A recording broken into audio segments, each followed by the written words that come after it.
Canlı. Başlayalım mı? Euzubillahimineşşeytanirracim. Bismillahirrahmanirrahim. Elhamdülillahi Rabbil alemin vel akibetu lil muttaqin. Esselatu vesselamu ala Resulina Muhammedin ve alihi ve ashabihi aleyhim ecma'in. Amma ba'd.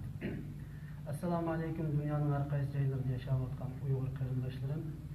Bugün biz men qarindoshimlar Hüseyin Tecelli, bugün hocamız Bayram hocamız bilan birga bu Gollandiyanınki Amsterdam şehrideki en çok mescitlerinin biri olan Aqsa Camii'de oturibmiz.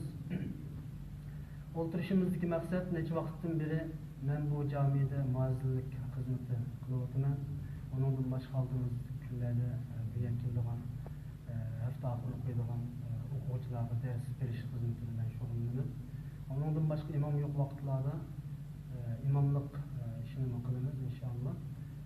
Bugün hocamız bilen sanki çok sevgili, çok güzel bir hocamız var yani. Her zaman biz imamımız bilen paranlaşıp durduk, sohbetleşip durduk, bizden başladığımız Doğu Türkistan meselesi. Ondan başka ümmetimizde meseleleri doğrusu her zaman sohbet kılınız. Ondan ki ben hocamız var bana teklif verdim, hocamızın onu kabul kıldı. Yani imam demiştim ki, çünkü nurgun katılmalı, bizim kardeşlerimiz bizden dini meselelerine oturup koydu. Dini suallarını soruydu. Bu suallara tekimi güzel, tekimi uçuk, tekimi kang dair cevap veriş için her zaman hocam bilen biz çay içip, mesleğleşip, muhakim kılışıp, muzakere şekilde sohbet edip baktık. Bunu mu kardeşlerimizle yüz geliştirsek, çünkü Uygur kardeşlerimizle yüz geliştirsek, sohbetimizni kardeşlerle anlatsak, diyen mesleğini belki tekstini belgeliyken imamımız mı boludu cevap verdi. Şu olan bugün birinci kıtımda hocamızı bir konuşsak, dönsek, bunun için Allah kanısı aldığımız günlerde bizim dini sohbetlerini hocamızla beraber iletişim maksatlı yapıyoruz. Esselamu Aleyküm ve Rahmetullahi ve Berekatuhu. Aleyküm selam. Hocam, Allah razı olsun. Benim davetimizi yaptık. Yani ikramını açtık inşallah. Kendimizi tanıştırsınız, kardeşlerimizi daha iyi tanıştırsınız. İnşallah önümüzdeki sohbetimizin daha da iyi olacak. Euzubillahimineşşeytanirracim. Bismillahirrahmanirrahim. Elhamdülillahi Rabbil alemin. Vessalatu vesselamu ala Resulina Muhammedin ve alihi ve sahbihi ecmain.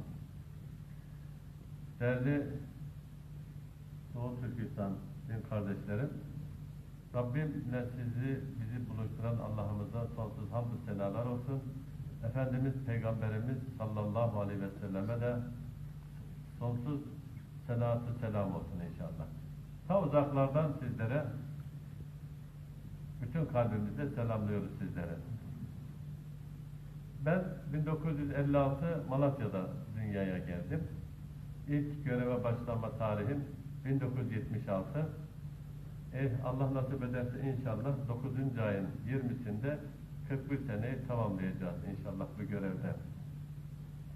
Birçok yerlerde görev yaptım.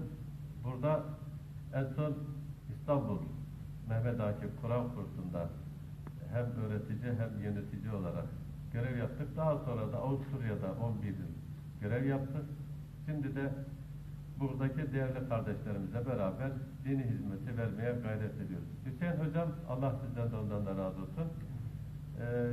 Sizleri söyleyince ben hemen kabul ettim. Çünkü elhamdülillah bizim Kırgızistan, Özbekistan, Dağıstan, Çeçenistan, Kabardina-Balgarya, Azerbaycan, Kırım, Batı Trakya, Bulgaristan, Bosna Hersek, Arnavutluk ve İspanya'dan elhamdülillah öğrencilerimiz oldu. Hamdolsun. Sizlerden de olsaydı çok sevinirdim. İnşallah. Şimdi inşallah sizlere bu şekilde bir faydamız olursa, sizlere yardımcı olabilirsek ne mutlu bize. Hüseyin Hocam'la inşallah pazartesileri öğlen namazından sonra canlı yayında sizlerin sorularını alacağız. Biz Allah'tan yardım diliyoruz. Tevfik Allah'tan. İnşallah biz o şekilde size faydalı olursak ne mutlu bize. Esselamu Aleyküm ve Rahmetullah ve Berekatü. İnşallah pazartesi görüşmek üzere hocam. Aleyküm selam ve rahmetullahi ve berekatuhu. Allah razı olsun hocamızdan. İnşallah şu düşenbe günü pişinden keyin biz şu asasen bana kilovatkan dini sorular ve sohbetlerni hocam bilen beraber şekilde bir yerde sohbet kılmakta olduk inşallah. Neden bağlanır? Düşünemdiğin taraflar bu kalsa inşallah bunun mümkün. Hocam bilen beraber sohbet edip varız. Hem onunla inşallah düşenbe günü peşin namazdan keyin